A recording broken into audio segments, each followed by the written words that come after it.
Bonjour, bienvenue sur Tuto Arduino. Nous allons aujourd'hui réaliser un shield Arduino Uno avec KiCad. L'objectif sera de tester nos piles et nos batteries. Le schéma sous Fritzing est relativement simple.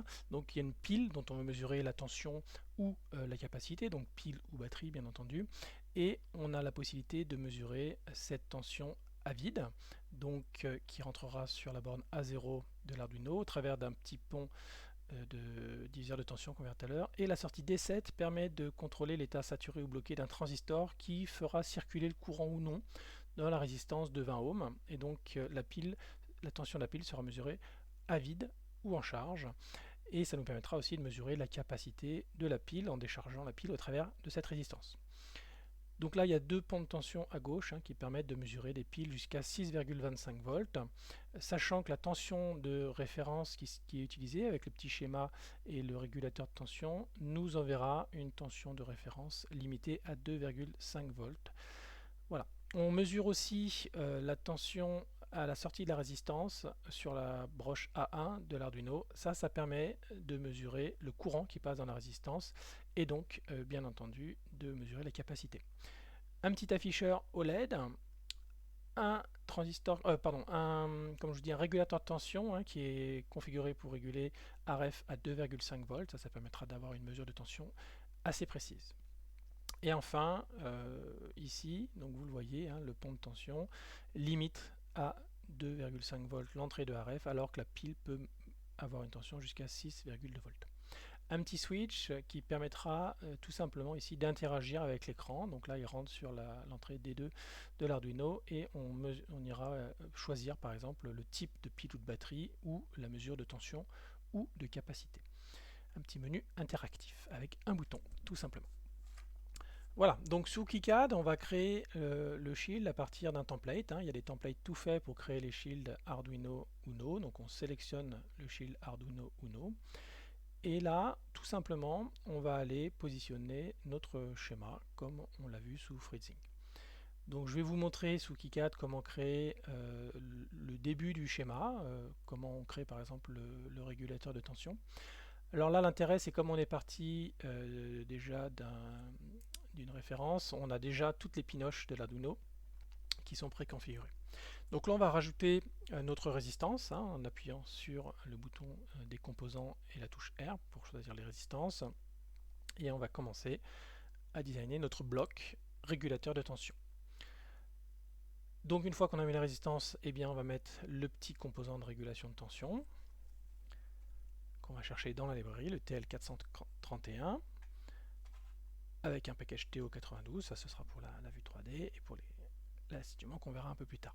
On crée un fil en appuyant sur le bouton W entre ce régulateur et notre résistance. Ensuite, on va positionner tout simplement les tensions avec du 5 volts en entrée du régulateur et bien entendu une masse en bas sur la node du régulateur de tension. Ensuite, tout simplement, on va aller relier la référence en créant un petit fil, toujours W, qui va être connecté sur la broche RF de l'Arduino. Et donc là, on le voit, on a toutes les broches qui sont déjà prêtes. On va copier avec la touche C, le RF, le petit libellé RF, qu'on va aller tout simplement coller sur notre schéma. Voilà. Donc là, on a créé notre petit schéma du régulateur de tension. Il faut bien sûr relier la référence avec la cathode. C'est tout simplement le principe de cette référence de tension avec une résistance qu'on va configurer plus tard à 1000 ohms. On rajoute un petit texte qui explique bien comme ça le schéma. On explique que c'est la tension de référence de 2,50 volts du circuit. On va ensuite rajouter un petit rectangle autour pour délimiter ce bloc. Voilà. Et on fera pareil pour tous les blocs, c'est vraiment sans aucune complexité. Sauf qu'on va voir, il n'y a pas de composant qui correspond à notre écran OLED, donc on va le créer. Je vais vous montrer ça juste après.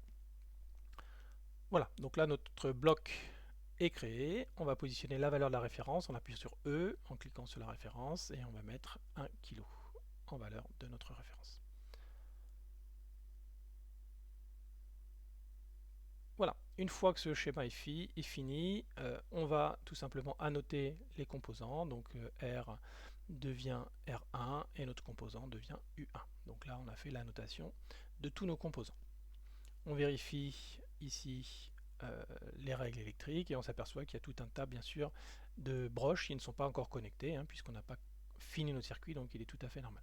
Alors il y a certaines broches du shield qu'on n'utilisera pas, donc là ne pas hésiter surtout à mettre les petites croix qui indiquent que cette broche n'est pas reliée. Donc là vous le ferez sur toutes les pins qui ne seront pas utilisées tout simplement. Voilà, maintenant on va assigner pour chaque composant le footprint. Donc là, nous, par exemple, on a la résistance de 1K sur laquelle il faut lui assigner la bonne résistance, le bon type de résistance. Donc on fera ça pour tous les composants, en fonction bien sûr du choix des composants qu'on a. Une fois qu'on a sélectionné, on va tout simplement passer au mode de design du layout du PCB.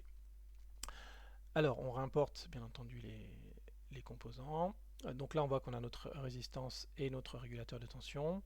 Donc on peut bien sûr les déplacer avec la touche M, on peut en faire une rotation avec la touche R. Et l'idée, c'est de placer les composants le plus efficacement possible pour qu'ensuite on puisse dessiner facilement les pistes sans que les pistes se croisent, pour minimiser le nombre de couches et puis pour que le design soit relativement joli. Donc là, c'est facile avec deux composants. Vous verrez un peu plus tard qu'une fois qu'on a mis tous les composants sur notre PCB, c'est un tout petit peu plus compliqué, mais ça reste relativement une étape, moi, que j'apprécie, que je trouve relativement sympathique dans le design des PCB. Voilà, donc là on va relier nos pistes tout simplement, et une fois que toutes nos pistes sont reliées, on va pouvoir avoir une belle vue 3D de notre circuit, de notre petit montage. Ça permet de voir voilà, si on n'a pas fait d'erreur. En tout cas, vous verrez plus tard quand c'est un peu plus chargé avec les grosses résistances de charge et l'écran, c'est un petit peu plus chargé, donc il faut s'apercevoir avant d'avoir construit le PCB qu'il convient bien en termes d'usabilité.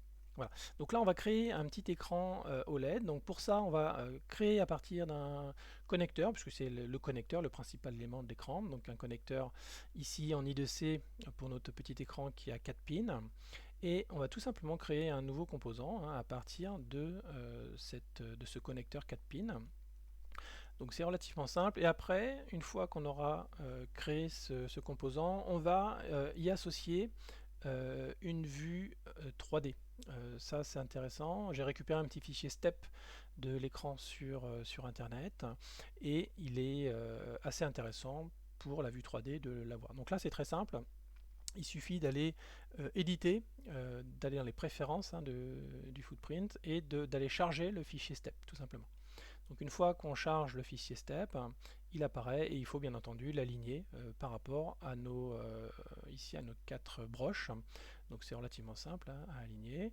Vous verrez, je l'aligne en le décalant un tout petit peu vers le haut. Donc ça c'est tout simplement parce que en dessous il y aura des résistances et je veux que ça puisse tout simplement passer. Et là en réalité je mettrai sûrement un petit connecteur en plus pour que l'écran soit bien plus surélevé.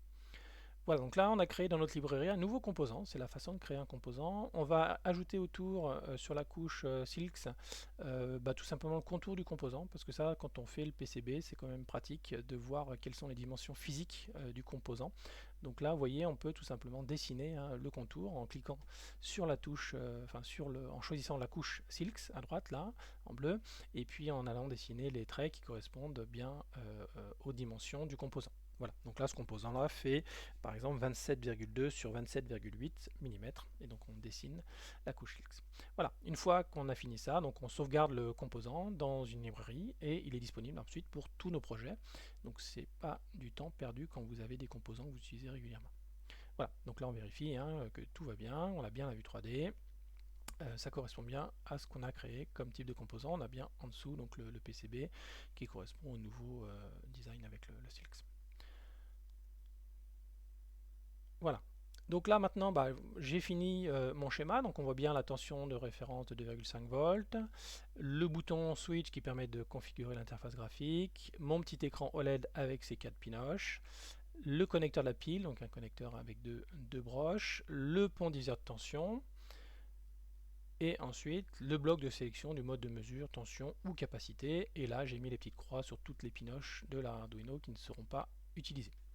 Voilà, donc une fois que c'est terminé, on fait les vérifications usuelles pour vérifier que le schéma est bon. Et on va tout simplement passer en mode 3D pour vérifier. Donc là, le layout est également terminé, hein. J'ai positionné la grosse résistance en bas, l'écran vers la gauche avec le bouton poussoir pour que ce soit pratique en termes d'utilisabilité. Et puis j'ai rajouté un petit peu de texte dessus avec tuto Arduino sur une face et le symbole, le shield, en fait le nom du composant à l'extérieur. Donc voilà, donc on voit que là le shield comme ça paraît relativement pas mal en design. Il me convient bien tel qu'il est designé. J'ai positionné 3 résistances en dessous de l'écran. Voilà, bah écoutez, merci. N'hésitez pas à laisser des commentaires sur mon site internet et à très bientôt.